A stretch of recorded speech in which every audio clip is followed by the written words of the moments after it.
Well, folks, I want to welcome you to the 2009 Fund Convention series of educational programs.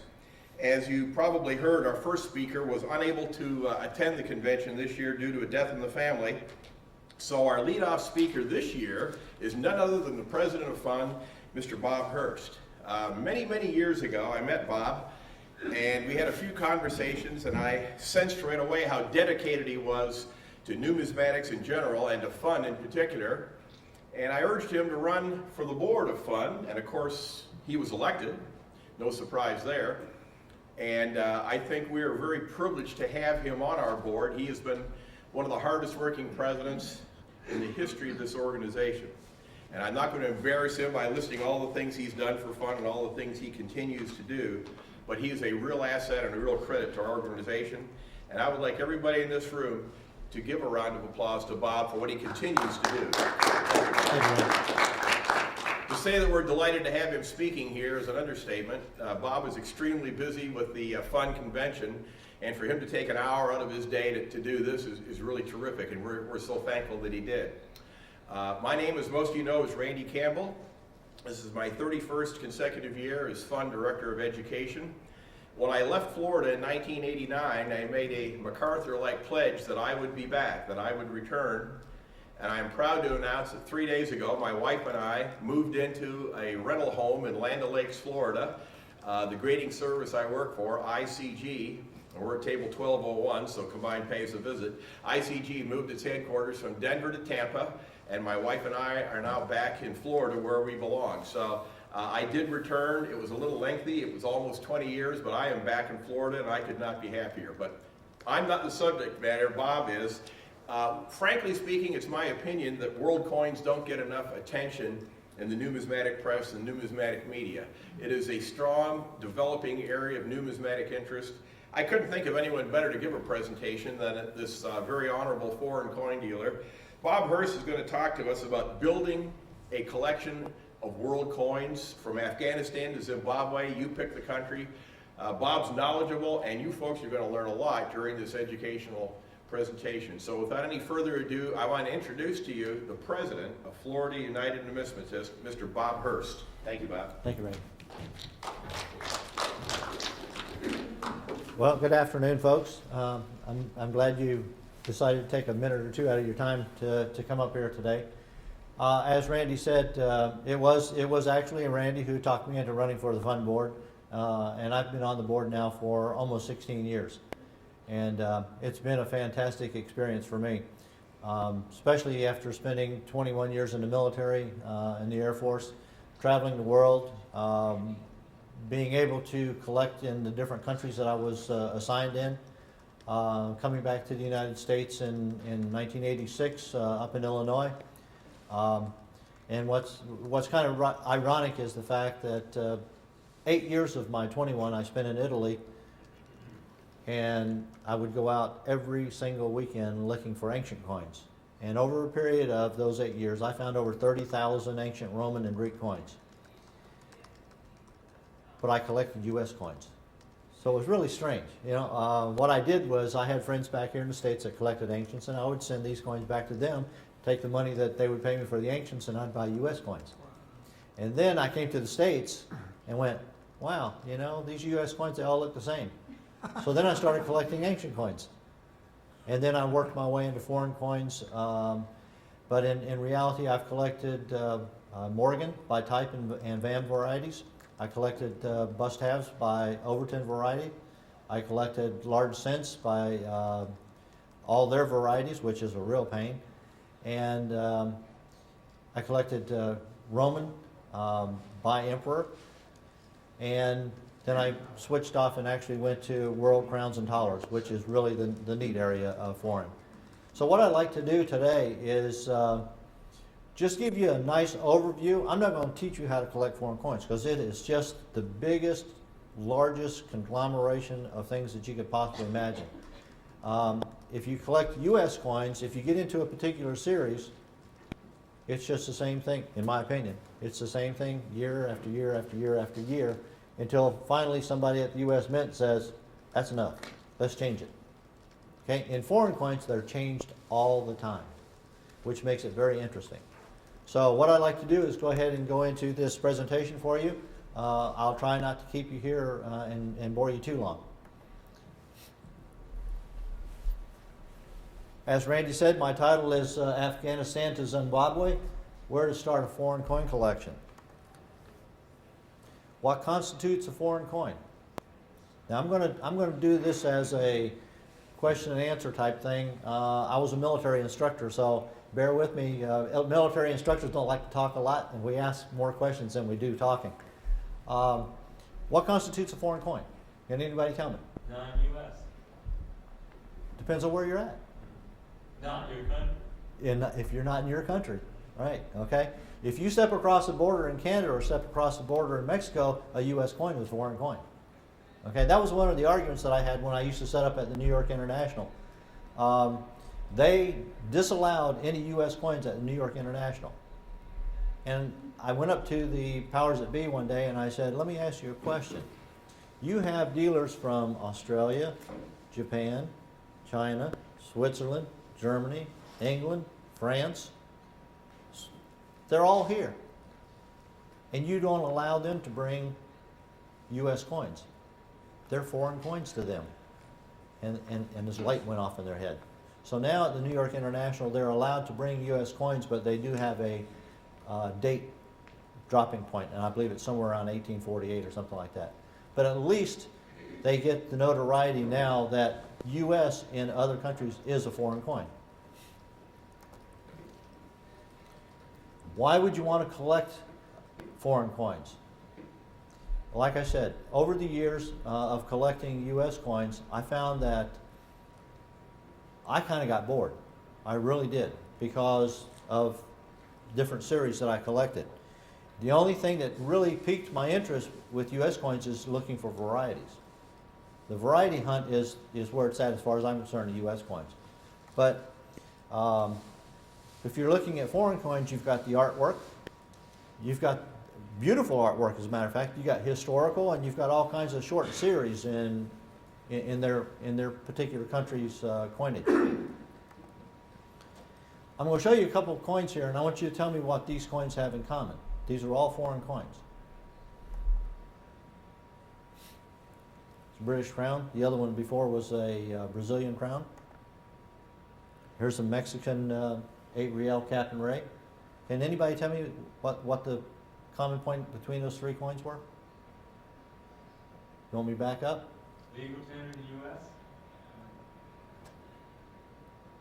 Let's see here.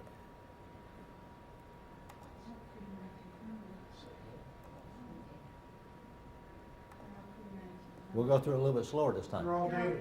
Yeah, they're all pre-1900. They're all 1889. Your last statement. They're all 1889. Okay? Now, let's get past that. I'm going to give you a short series of Morgan dollars. Tell me the difference between here.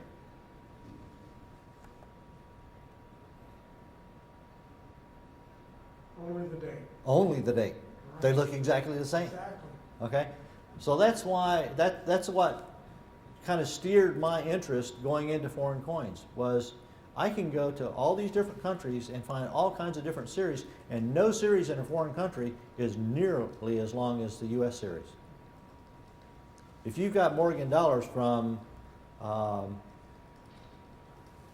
first Morgans to 1921, and then you get into the peace dollars, you'll rarely ever find a foreign country that has a series that long. You'll never find one that's got a series as long as the Lincoln cent. That just ain't going to happen. Okay? If you decided to collect foreign coins, what area do you think would be interesting to you? I'm just giving you a couple of examples here. You can go with African coins, and there's many countries in Africa. There's actually coins that the Africans used that wasn't minted in Africa. Okay, they were minted in other countries for use in Africa. You've got American coins, and when I say America, America encompasses a lot. North America, Central America, South America. You've got ancient coins.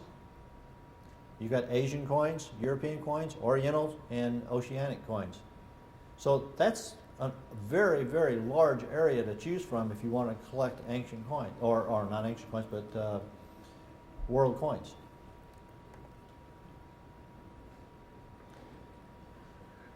As I was just saying, you can shotgun a foreign coin collection. I have a friend up in St. Louis that has the neatest coin collection I've ever seen in my entire life.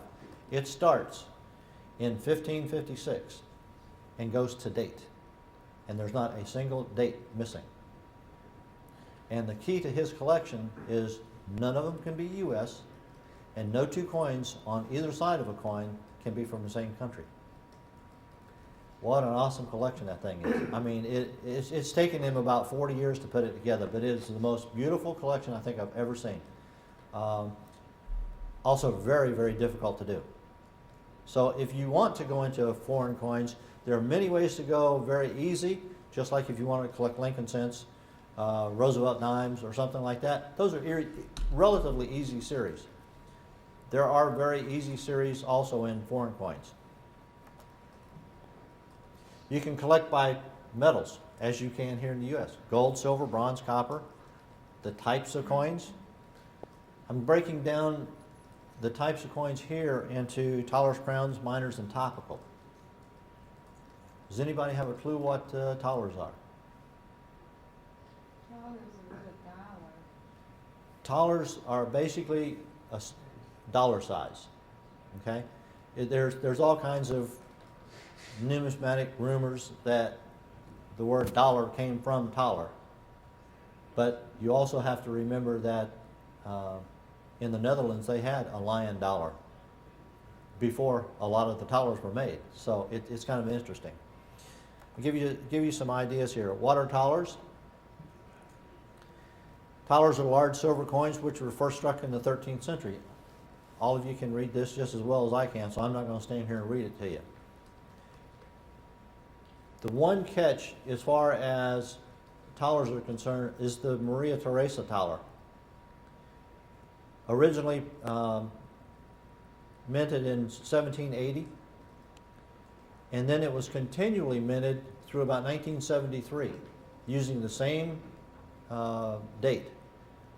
Those particular thalers were used in African countries as trade dollars, just like our US trade dollar, just like the British trade dollar, but the Maria Theresa was used as a trade dollar. This is the reverse of a German thaler from Frankfurt. If you notice, it has the word thaler on it. So it gives you a better idea of what we're looking at.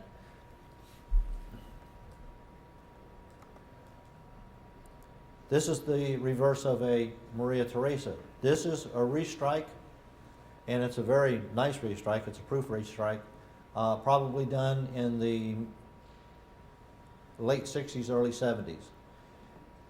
Interestingly enough, the proof ones most people kept instead of sending them to Africa for use as trade money. So when you find a Maria Theresa that's a proof, they're just absolutely fabulous. They also made double thalers. This is a double thaler from Saxony. If you look on the reverse of this, you'll notice down at the bottom it has the date and Varens Mons 2, and then you've got the 2 thaler over on the right side as you're looking at it. And in Germany, they actually went up to 10 thalers. Those are extremely rare. In the 1600s, some of the German states actually made multiple thalers, is what they're called. 2 thalers were common, but then they made 2.5 thalers, 4 thalers, 5 thalers, and up to 10. And the 10s were about that big. Very thin, but very big and unbelievably gorgeous. So you can probably find some 2s, the large flan 2s, up to 5s on the bourse floor. A friend of mine does carry some of those periodically. They're gorgeous coins. What are crowns? Does anybody have a clue? 5 shillings, isn't it? Well, yeah, that's the breakdown. Size of the coin. Yeah, it's the size of the coin, okay? And again, it goes right back to dollar size. All the Europeans uses basically the same size coin, which we used in our money, 1 ounce of silver, roughly 1 ounce of silver. The first crowns were struck in gold. And Queen Elizabeth I, in her 6th issue, is where the actual silver crowns first came to being.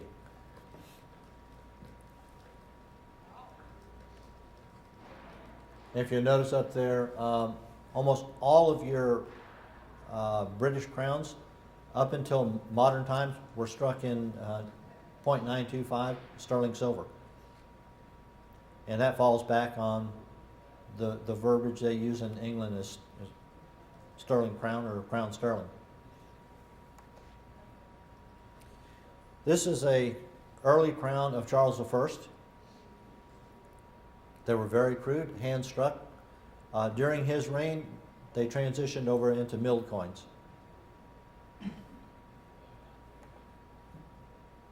And then here's Queen Victoria, one of her crowns.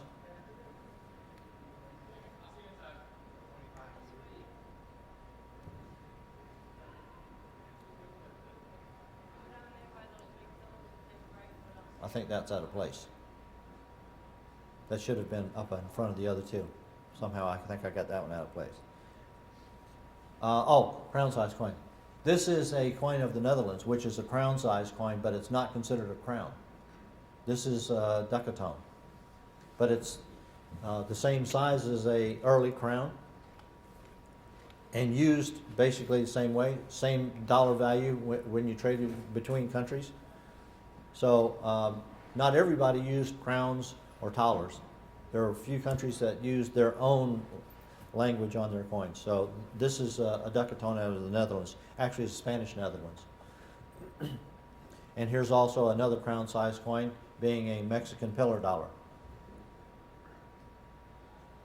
or an 8 real. And this coin was legal tender in the United States until 1857.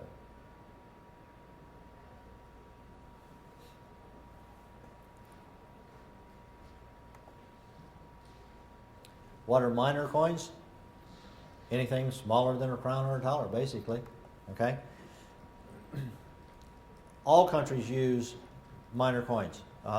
There are countries that have the same basic millimeter type coins that we have. They may be 1 millimeter less or 1 millimeter more, but they basically stay within a set parameter. A U.S. dime will have a certain millimeter range, and if you go to a foreign country, their coin of that particular size is going to be, in the 1800s, would have been a 1-for-1 swap, which today it wouldn't be, but in the 1800s would be. Here's a nice little group of minor coins. The gold-looking one is a brass coin from France. The one next to it is a half crown of England. Up above the half crown is a 5 centavo from Mexico. And over on the other side is a 1 florin piece from Great Britain. And at about the 2 o'clock position from that florin is a Mexican 10 centavo piece. Or not Mexican, Panama. Panama also has the notoriety as making the smallest coin in the world with their Panama pill. And it is really tiny. You could have a pocket full of those, and I have no clue what you could buy with them. They're so small. Here's an early minor coin. This is a 6-pence of Queen Elizabeth I from the 1500s.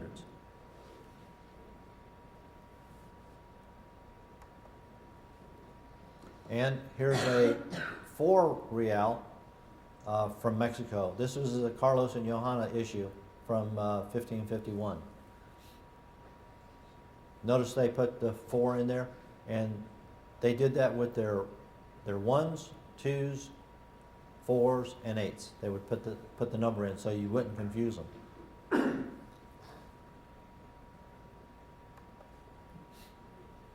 Okay, then we move into other issues that are called topical coins. Topical coins is exactly what it says. What are the topics that are on those coins? And there's a very, very large variety of topical coins on the world market. And I can only hit just a couple of them for you. Here I'm giving you an example. You got space, you got ships, you got Olympics, and you have animals. And if you just go to a World Coin Book, Kraus World Coin Book, and just thumb through the 1900 to 2000 book alone, probably a third of that issue is topical. It's incredible the amount of topical coins that are out there.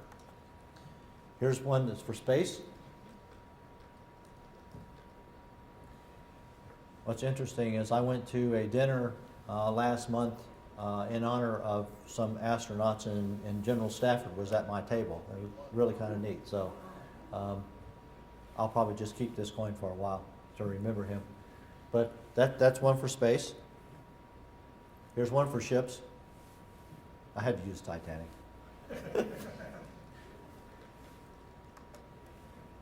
Here's one for the Olympics, a German piece from the Olympics. And animals. And as you can see, the artwork on some of these issues are just fantastic. And if you talk to some of the world mints, you talk to the folks from the Royal Australian Mint, the Royal Mint in the UK, the Canadian Royal Mint. You can even talk to the folks from Pobjoy, and they're a private mint. They honestly feel that the coins in the United States are the ugliest coins in the world because they all look the same. We don't step out there and do different things. I don't know how many of you in here collect U.S. coins or U.S. gold, but if you notice, the Royal Canadian Mint started out with 999 gold, and the U.S. went to 999 gold. Then they went to 949 gold. And guess what? The U.S. went, oh, that's neat. We'll go to 4.9 gold. Well, the Canadian Mint just did one better. They went to 5.9 and dared the U.S. to try to match it. So it's interesting, you know, how these mints around the world compete against each other for their artwork. And I really, really believe that some of these mints really go out of their way to make some beautiful coins. Here's the big key, affordability. Now, you know that if you get into some of the U.S. series, you're not going to complete it. It's virtually impossible on today's dollar to complete a collection unless you're independently wealthy and you own a fleet of yachts somewhere that you can sell off one if you need to buy a coin. There are certain series that will just eat you alive as far as the coins. In foreign coins, you'll find that same thing, but the price of those coins won't be near as bad. Isle of Man, I'll give you an example. Isle of Man. Isle of Man has a coin, a proof coin of a Manx cat. They only made 35 of them. You know what book price is on that? 35. There's only 35. Now, there's got to be 35 people in the entire world that would like to have one of those coins. They made 35 of those proofs. Catalogs for $25. If that was the U.S. and they made a coin, they only made 35 of them, what would it cost you? 35 million? You know? Or they would say, well, nobody's going to get them. We're just going to scrap these. Okay? I mean, that's the difference between collecting U.S. coins here and collecting foreign coins. You can get some really nice rarities in foreign coins at basement bargain prices. And if you really do your homework, you can even get the expensive foreign coins out there at really reasonable prices. But you need to do your homework to do that. You need to select the type of series that you want to collect in. You need to make up your mind how you want to collect those by country, date, ruler, denomination. What other ways would there be to collect foreign coins. Like one from every location. Sure.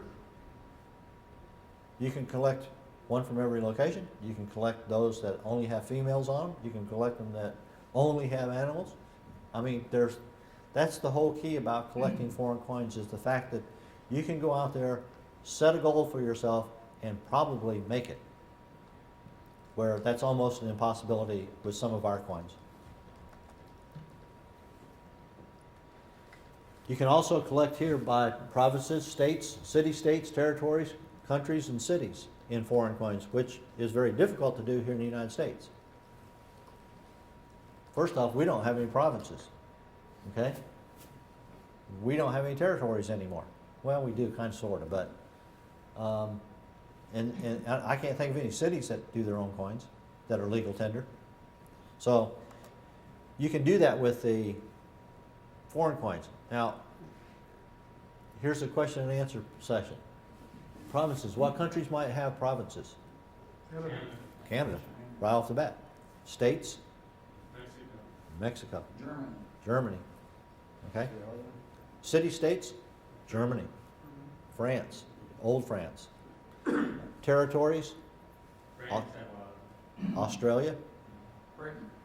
Yeah. So, I mean, you're helping yourself learn how big you can collect in foreign coins. I mean, it is a massive, massive opportunity that so many people overlook. You can also collect by obverse types, reverse types, kings, queens, other monarchs. Then you step into a whole different world. Ancient coins. If you want to go with the ancient Roman coins, which is actually one of my favorites, you can collect by the Republic period, you can collect by the Imperial period, you can collect colonial, you can collect by Augustus, by Caesar, dynasties, usurpers, and the ladies. I mean, it's that in itself is mind-boggling. And trust me, if you picked any one of those series, you would have a very hard time finishing it. Because every time you think you're close to finishing, there'll be more out there. That's the one thing you can rest assured of on Roman coins. Here's a Republic coin, and I use this one primarily because of the Janus face, since we are in January right now, and we're in early January.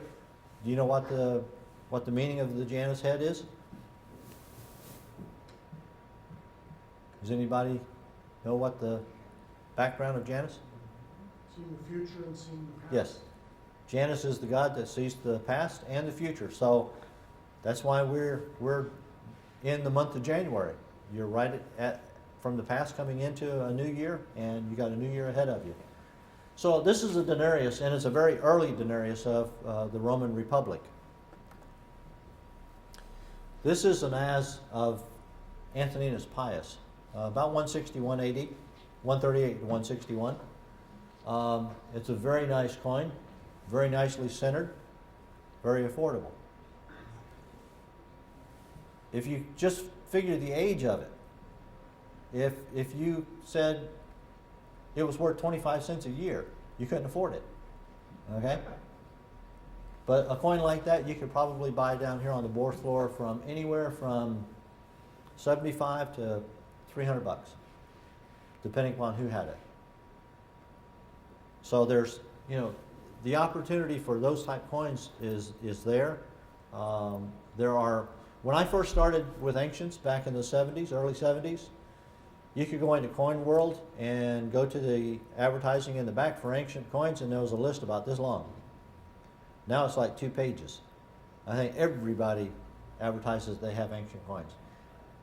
So, but it is a very, very neat and fun set of coinage to collect. This is a colonial coin of Nero. This is actually one from Alexandria. The Romans were very, very particular about which of their colonies make their own coins, because they had to be loyal to Rome, in order to do that. And if they found that they were shaving anything as far as their coinage, the mint masters at their mints, they did not live very long. They had this thing called crucifixion they didn't like too much. So, also with the Romans, you can collect by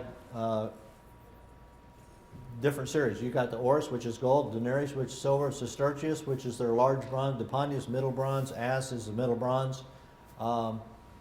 Your phallus, which is a late middle bronze, and the AE3s and AE4s. AE3s and 4s is a denomination that was given to the smaller late emperors of the Roman Empire by the British Museum many years ago, only because they really had no idea what they actually called those coins. An AE3 is roughly the size of a dime, and an AE4 is a half dime or smaller. I have some AE4s at home that are probably 3/8 of an inch in diameter. Are And- ancient coins graded? Ma'am, Are they graded? can they be graded? Some people think they can. I, Yeah, I say that tongue in cheek only because if you grade a coin today, I mean, you know, they're so old, they're not gonna be perfect, you know. believe it or not, this is a true statement. When I came back from Italy the first time in 1977, a gentleman in Central Florida wanted me to come look at some ancient coins that his dad had put away in an attic that he'd long forgotten. They'd been put in this attic for almost like 50 years. And I went over to look at them, and there were some bronzes of Constantine that still had full luster on them. And those were from 305 AD, and they still had full luster. They didn't last very long. I mean, as soon as some of these dealers saw them, they were gone. And they paid big prices for them. But But is it common, like it is more common for you? there's, well, absolutely. They grade U.S. and foreign coins. They'll slab U.S. and foreign coins in a heartbeat. But now there are some agencies that are starting to slab ancient coins. My beef with that is, one, nobody was there when they minted them, so they have absolutely no idea what a perfect coin is going to look like. They weren't struck with a 40-ton press; they were struck with a hammer and anvil. Okay, so in order to really get a real grade on these things would be impossible.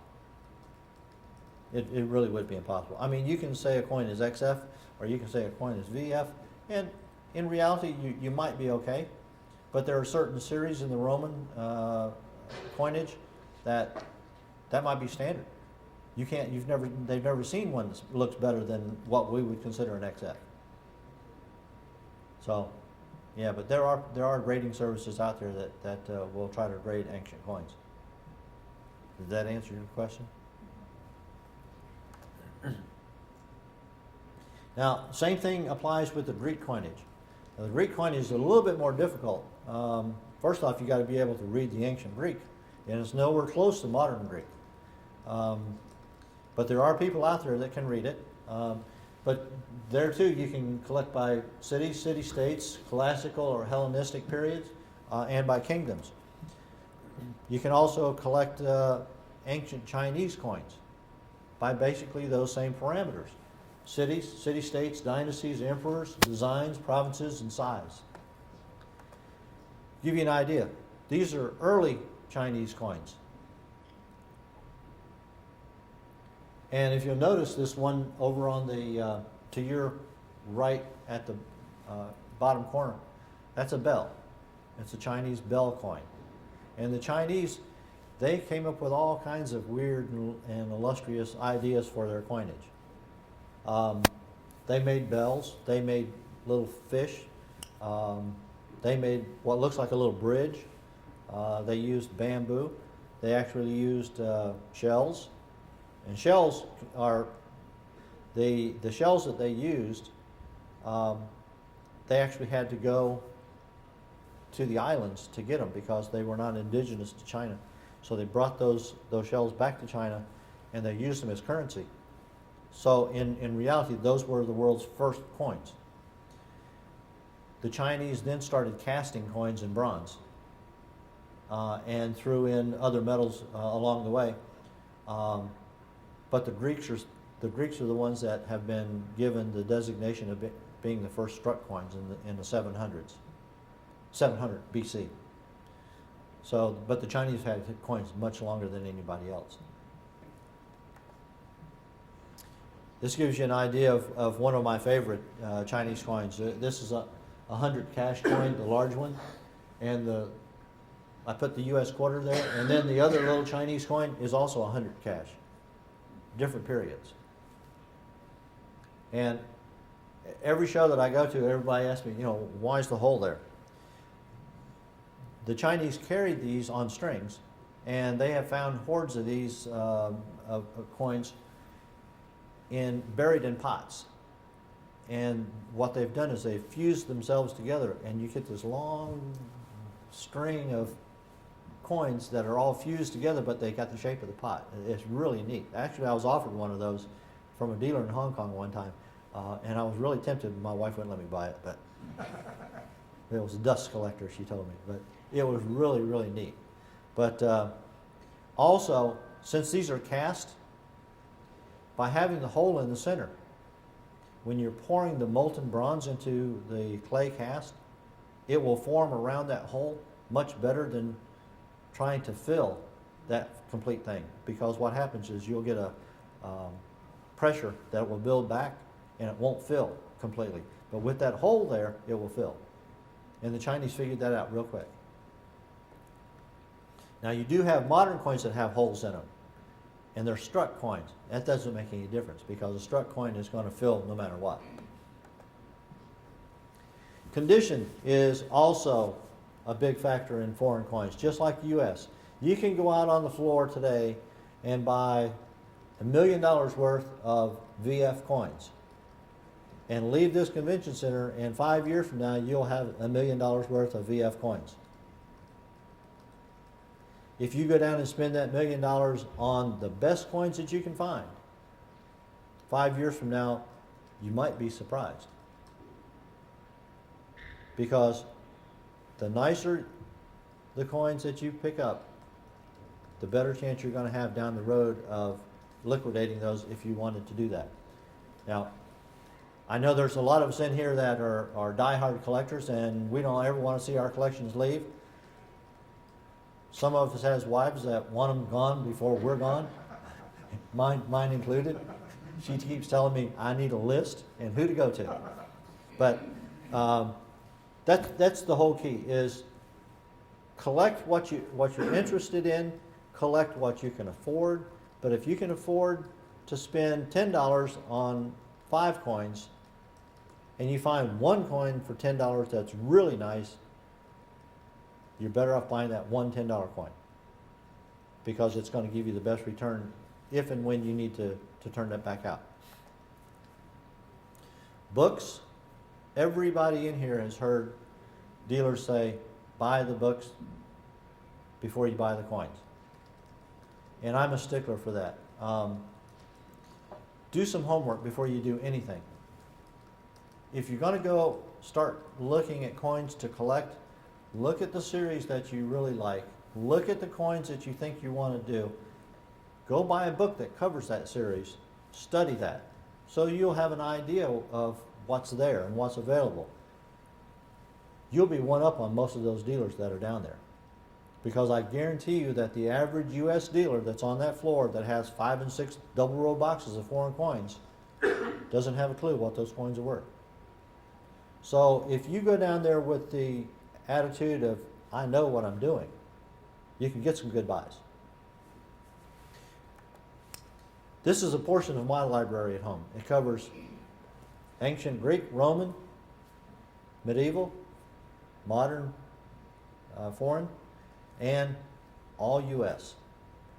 And over on another wall, I have 1 or 2 bookshelves that covers nothing but Oriental. So I'm a firm believer in buying the book, doing your homework. Does anybody have any questions for me? Yeah, I'll do one. Yes, sir.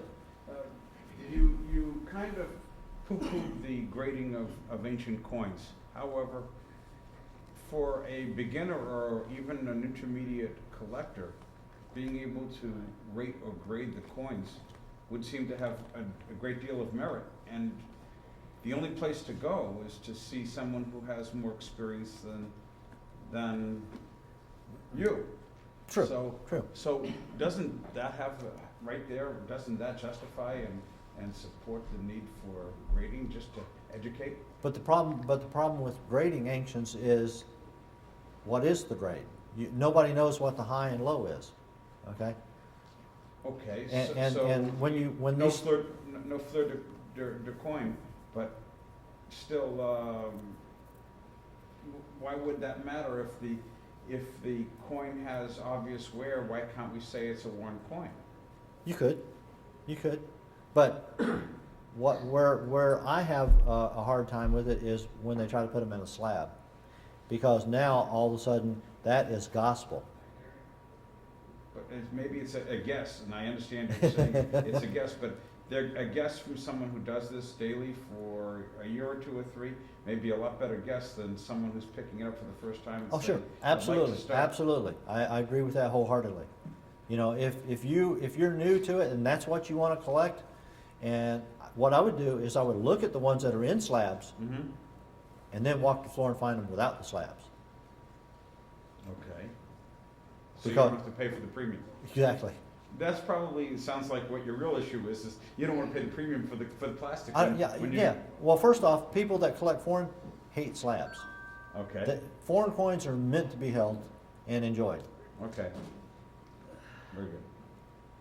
Any other questions? Yes, Dave. I was curious on the 100 cash, is that an example of inflation? It's actually reverse inflation.